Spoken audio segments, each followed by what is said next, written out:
স্বামী সারা জীবন অসম্ভব সুন্দর। এই তো হাত থেকে স্বামী কদবেল নিয়ে আসছে।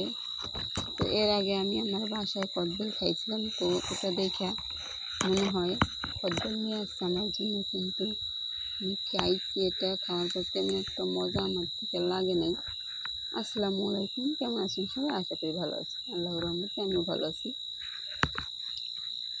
তো এই যে দেখেন, স্বামীর মতো স্বামী হলে অবশ্যই বউয়ের টেক কেয়ার রাখে। তো আমাকে দেখছে বেল খাইতে, তো ভাবছে মনে হয় আমার খাইতে ইচ্ছা করছে, তো একদম অনেকগুলো বেল নিয়ে আসছে, 100 টাকার 20 টাকা করে পিস। আর এই তো আমার বাপের বাড়িতে কলা পাকছে, ওই কলাগুলো এক ফেনা নিয়ে আসছি। আমি ভাবছি পাইকে গেছে, একদম বস্তা, ওই যে চালের পাটের যে বস্তাগুলো আছে ওটা দিয়ে আমি রেখে দিয়েছি, আমার আর মনে ছিল না। তো আমি ভাবছি একদম নষ্ট হয়ে গেছে, এখন দেখি মাশাআল্লাহ নষ্ট হয় না, খুব ভালোভাবে পাইকে গেছে।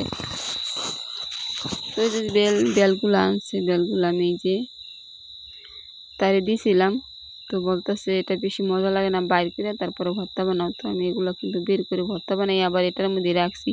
তো সে খায় নাই, আর জানি না কি হয়েছে, একদমই খাওয়া দাওয়া করতে পারে না।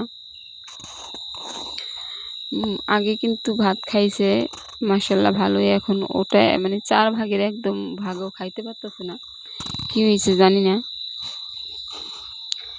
এই যে হাটের থেকে পাপোশ নিয়ে আসছে, তো আমি বাসায় কিন্তু বস্তা দিয়ে বানাইছিলাম, তো ওগুলো ছিঁড়ে যায়।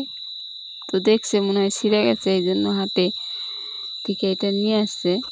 তো এটা কিন্তু অনেক সুন্দর মজবুতও আছে, অনেক দিন ভালোভাবে রাখলে অনেক দিন কাটবো, সহজে নষ্ট হইব না। কতগুলো আছে হালকা পাতলা সেলাই করার, এটা কিন্তু অনেক বেশি মজবুত করে সেলাই করছে।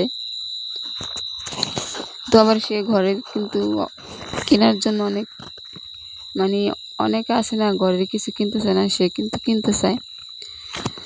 তো আরেকবার আসছিল, অনেক কিছু খাওয়াইছি, এবার তেমন কিছু খাইতে পারতেছি না। তো আজকে যে রান্না করবো, তো বলতেছি যে বড়া খাইবেন নাকি, বলতেছে না বানাইলে খামু কেমনে, আর আমিও বানাই না, তেমন একটা খায় না। মানে যদি খাওয়ার প্রতি আগ্রহ থাকে তাহলে কিছু বানাইয়ে দিতেও আগ্রহ লাগে, তেমন খায় না, এই জন্য আমি জিজ্ঞেস করি, তাও মানে আবার এরকম বলে। তো বড়া বানাইছি, আর এখানে এই যে আমি কলমি শাক রান্না করছি, আর ট্যাংরা মাছ রান্না করবো দুন্দুল দিয়া আলু দিয়া। তো এই মাছটা আমার রান্না করা হয়েও গেছে। তো সে জানি না তরকারিটা খাবে কি খাবে না, মাছ ভাজা দিলে ফ্রাই করে দিলে খায়, ভর্তা দিয়েই ভাত খায়, তরকারি একদমই লয় না। আর এখানে পাতলা ডাল রান্না করছি, পাতলা ডাল অনেক বেশি পছন্দ।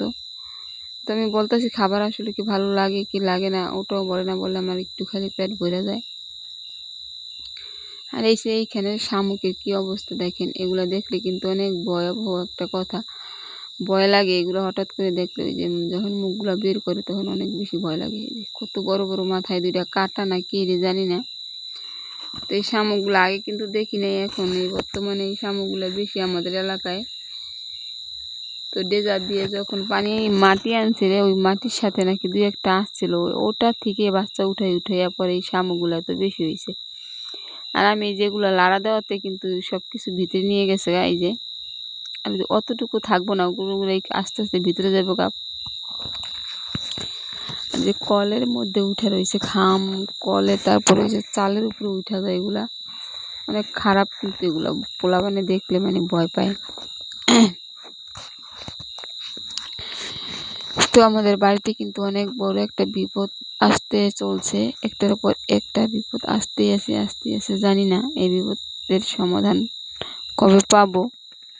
তো সবাই দোয়া করবেন আমাদের জন্য, আর ভিডিওটা ভালো লাগলে লাইক শেয়ার কমেন্ট